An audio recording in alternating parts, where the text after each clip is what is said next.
ಕಳೆದ ಒಂದು ತಿಂಗಳಿನಿಂದ ಬುರುಡೆ ಕೇಸ್ ಸುದ್ದಿಯಾಗಿ ದೇಶಾದ್ಯಂತ ಸಂಚಲನವನ್ನು ಸೃಷ್ಟಿ ಮಾಡಿದೆ. ಈ ನಡುವೆ ಸುಜಾತ ಭಟ್ ಮತ್ತು ತಿಮರೋಡಿಯ ಹೇಳಿಕೆಗಳನ್ನು ಪಡೆಯಲಾಗ್ತಾ ಇದ್ದು ಒಂದೊಂದು ರೀತಿಯ ಟ್ವಿಸ್ಟ್ಗಳನ್ನು ಕೊಡ್ತಾ ಹೋಗ್ತಾ ಇದ್ದಾರೆ. ಈ ಮಧ್ಯೆ ದಶಕಗಳ ಹಿಂದಿನ ಪ್ರಕರಣ ಸೌಜನ್ಯ ಪ್ರಕರಣ ಮತ್ತೆ ಎಸ್ಐಟಿ ಕದ ತಟ್ಟಿದ್ದು ಎಸ್ಐಟಿ ದೂರನ್ನ ಸ್ವೀಕಾರ ಮಾಡಿದೆ. ಏನೆಲ್ಲ ಬೆಳವಣಿಗೆ ಆಗಿದೆ ಅವರದಿ ನೋಡಿ. ಸೌಜನ್ಯ ಕೇಸ್ ರೀಓಪನ್ ಆಗುತ್ತಾ? ಸೌಜನ್ಯ ಕೊಲೆ ಬಗ್ಗೆ ಚಿನ್ನಯ್ಯನಿಗೆ ಗೊತ್ತಾ? ಎಸ್ಐಟಿ ತೆಕ್ಕೆಗೆ ಬೀಳುತ್ತಾ ಸೌಜನ್ಯ ಪ್ರಕರಣ? ಚಿನ್ನನ ಹೇಳಿಕೆ ಆಧರಿಸಿ ಎಸ್ಐಟಿಗೆ ದೂರು. ಧರ್ಮಸ್ಥಳದ ಬುರುಡೆ ಎಪಿಸೋಡ್ಗೆ ಸೌಜನ್ಯ ಕೇಸ್ ಸೇರ್ಪಡೆಯಾಗಿದೆ. ಚಿನ್ನಯ್ಯ ಯೂಟ್ಯೂಬ್ ಸಂದರ್ಶನಗಳಲ್ಲಿ ಸೌಜನ್ಯ ಸಾವಿನ ಬಗ್ಗೆ ಮಾತನಾಡಿರುವ ಹಿನ್ನೆಲೆ ಸೌಜನ್ಯ ಕುಟುಂಬಸ್ಥರು ಎಸ್ಐಟಿ ಕದ ಬಡಿದಿದ್ದಾರೆ.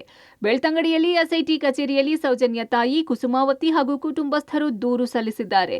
ಸೌಜನ್ಯ ಕುಟುಂಬದ ಲಿಖಿತ ದೂರು ಸ್ವೀಕರಿಸಿರುವ ಎಸ್ಪಿ ಸೈಮನ್, ನಿಮ್ಮ ಅರ್ಜಿಯನ್ನು ಪರಿಶೀಲನೆ ಮಾಡ್ತಿದ್ದೀವಿ. ದೂರಿನ ಅಂಶಗಳ ಬಗ್ಗೆ ಎಸ್ಐಟಿ ತನಿಖೆಯ ವೇಳೆ ಪರಿಗಣಿಸುತ್ತೇವೆ ಎಂದು ಹಿಂಬರಹ ಕೊಟ್ಟಿದ್ದಾರೆ. ಮೂಲಗಳ ಪ್ರಕಾರ ಮಾಸ್ಕ್ ಮ್ಯಾನ್ ಚಿನ್ನಯ್ಯನಿಗೆ ಈ ಪ್ರಕರಣದ ಮಾಹಿತಿ ಇದ್ದು ತನಿಖೆ ನಡೆಸುವಂತೆ ಕುಟುಂಬಸ್ಥರು ಕೋರಿದ್ದಾರೆ. ಇದಕ್ಕೂ ಮುನ್ನ ಎಸ್ಐಟಿಗೆ ಮನವಿ ಸಲ್ಲಿಸಲು ಸೌಜನ್ಯ ತಾಯಿ ಕುಸುಮಾವತಿ ಭೇಟಿ ಕೊಟ್ಟಿದ್ರು. ಆದರೆ ಅನುಮತಿ ಪಡೆಯದ ಕಾರಣ ಭೇಟಿಗೆ ಪೊಲೀಸರು ಅವಕಾಶ ಕೊಡಲಿಲ್ಲ. ಮಧ್ಯಾಹ್ನದ ಬಳಿಕ ಕುಸುಮಾವತಿ ಹಾಗೂ ಕುಟುಂಬಸ್ಥರ ದೂರು ಸ್ವೀಕರಿಸಿ ಹಿಂಬರಹ ಬರೆದುಕೊಟ್ಟಿದ್ದಾರೆ. ಹಾಗಾದ್ರೆ ಸಂದರ್ಶನವೊಂದರಲ್ಲಿ ಬಂಧಿತ ಚಿನ್ನಯ್ಯ ಹೇಳಿದ್ದೇನು ಅಂತ ಪಿನ್ ಟು ಪಿನ್ ಡೀಟೇಲ್ ಆಗಿ ತೋರಿಸ್ತೀವಿ ನೋಡಿ. ಚಿನ್ನಯ್ಯ ಹೇಳಿದ್ದೇನು? ಸಂದರ್ಶನ 1. ಸೌಜನ್ಯ ಸಾವಿಗೀಡಾದ ದಿನ ನಾನು ಧರ್ಮಸ್ಥಳದಲ್ಲಿ ಇರಲಿಲ್ಲ. ಯಾವುದೋ ಶವ ಮಣ್ಣು ಮಾಡಲು ನನಗೆ ದೂರವಾಣಿ ಕರೆ ಬಂದಿತ್ತು. ಆದರೆ ನಾನವತ್ತು ಊರಿಗೆ ಹೋಗಿದ್ದೆ. ಸಂದರ್ಶನ 2. ಸೌಜನ್ಯ ಕೇಸ್ ಬಗ್ಗೆ ಗೊತ್ತು. ನನ್ನ ಜೊತೆ ಕೆಲಸ ಮಾಡ್ತಿದ್ದ ರವಿ ಪೂಜಾರಿ ನನಗೆ ಹೇಳಿದ್ದ. ಸೌಜನ್ಯಳನ್ನು ಅತ್ಯಾಚಾರ ಮಾಡಿ ಕೊಲೆ ಮಾಡಿದ್ದಾರೆ ಅಂತ ಹೇಳಿದ್ದ. ಹೀಗೆ ಚಿನ್ನಯ್ಯ ಸೌಜನ್ಯ ಕೊಲೆ ಕೇಸ್ ಬಗ್ಗೆ ನನಗೆ ಗೊತ್ತು ಎಂದಿದ್ದಲ್ಲದೆ ಮತ್ತೊಂದು ಸಂದರ್ಶನದ ವೇಳೆ ಸೌಜನ್ಯ ಕೊಲೆಯಾದ ಸಂದರ್ಭದಲ್ಲಿ ನಾನು ರಜೆಯಲ್ಲಿದ್ದೆ, ಆಗ ನನಗೆ ಕರೆ ಬಂದಿತ್ತು ಎಂಬ ಹೇಳಿಕೆಯನ್ನ ಚಿನ್ನಯ್ಯ ಕೊಟ್ಟಿದ್ದಾನೆ. ಈ ಹೇಳಿಕೆಯನ್ನ ಆಧರಿಸಿ ಎಸ್ಐಟಿಗೆ ಸೌಜನ್ಯ ಕುಟುಂಬ ದೂರು ನೀಡಿದೆ.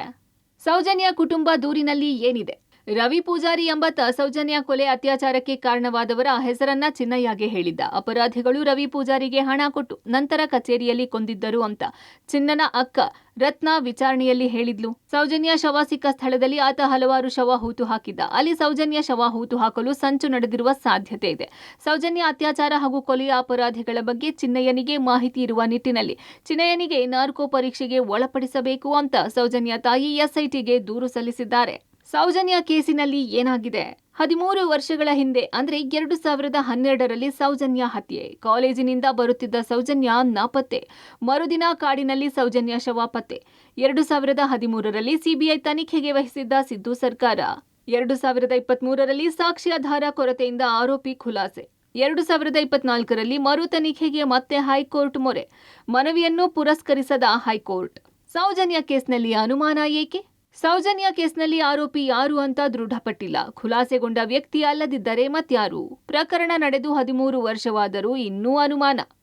ಹೀಗಾಗಿ ಚಿನ್ನಯ್ಯನ ಹೇಳಿಕೆಯಿಂದ ಮತ್ತೆ 13 ವರ್ಷದ ಹಿಂದಿನ ಕೇಸ್ ಮುನ್ನೆಲೆಗೆ ಬಂದಿದೆ. ಈಗಾಗಲೇ ಈ ಕೇಸ್ನಲ್ಲಿ ಆರೋಪಿಗಳು ಯಾರು ಎಂದು ಗೊತ್ತಿಲ್ಲದೆ ಖುಲಾಸೆಗೊಂಡಿದೆ.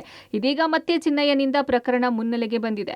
ಅಂದ್ಹಾಗೆ ಸೌಜನ್ಯ ಪ್ರಕರಣದ ಹೊರತುಪಡಿಸಿ ಸಂಶಯವಿರುವ ಎಲ್ಲಾ ಪ್ರಕರಣಗಳ ಬಗ್ಗೆ ಎಸ್ಐಟಿಗೆ ದೂರು ನೀಡಲು ಅವಕಾಶ ಇದೆ ಅಂತ ಜುಲೈ 19ರಂದೇ ಗೃಹ ಸಚಿವ ಡಾಕ್ಟರ್ ಜಿ ಪರಮೇಶ್ವರ್ ಹೇಳಿದ್ದಾರೆ. ಹಾಗಾಗಿ ಸೌಜನ್ಯ ಕೇಸನ್ನ ಎಸ್ಐಟಿ ತನಿಖೆ ಮಾಡುತ್ತಾ ಇಲ್ವಾ ಅನ್ನೋದು ಕುತೂಹಲವಾಗಿದೆ. ಸುಖೇಶ್ ಜೊತೆ ದೀಪಕ್ ಜೈನ್, ಪಬ್ಲಿಕ್ ಟಿವಿ, ಮಂಗಳೂರು.